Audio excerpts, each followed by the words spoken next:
While it is a good idea to involve the victim advocate at the time of the initial report, it may not always be possible, either because an advocate is unavailable or maybe your jurisdiction does not have a victim advocate.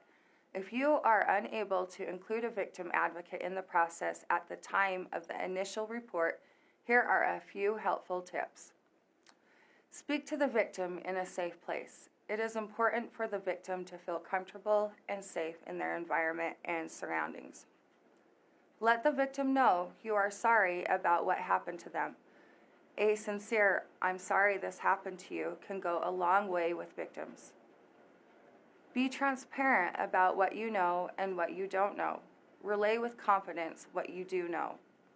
Provide information to the victim about how to contact you and/or the investigator who will be assigned to the case, and information about how to contact a local victim advocate.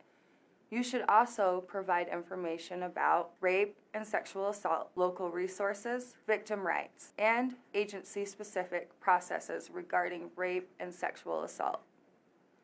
Tell the victim about the victim advocate in your area. Refer to the victim advocate by name if you know his or her name. Relay a positive experience you had with the victim advocate so the victim knows they can trust the advocate. Tell the victim about the services a victim advocate offers. Let the victim know an advocate will follow up with them. Be careful about setting expectations about when and how the advocate will contact the victim. Ask the victim how they would like to be contacted. Some victims prefer phone calls, some prefer emails, some prefer text messages. Some prefer different times of the day or certain days of the week. Some may like to drop into the office to visit in person. Some may not like to hear from an advocate at all. While it is a good idea to encourage the victim to speak to a victim advocate, it is not required, and it should always be the victim's choice. Send a quick email to the victim advocate in your area asking them to follow up with the victim the next business day. An email emphasizes to the victim advocate the case is important to you, which increases the likelihood the advocate will follow up quickly. The next time you speak to the advocate, ask him or her about the victim.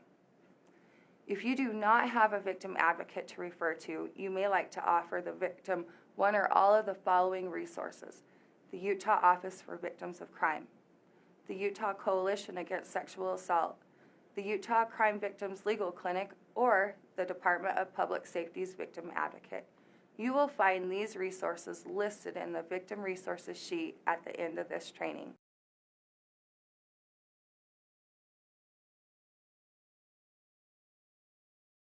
Remember, victim advocates can be very helpful to you and to the victim. It is ideal to include a victim advocate in the process as soon as possible. Getting to know your local victim advocates is a great idea.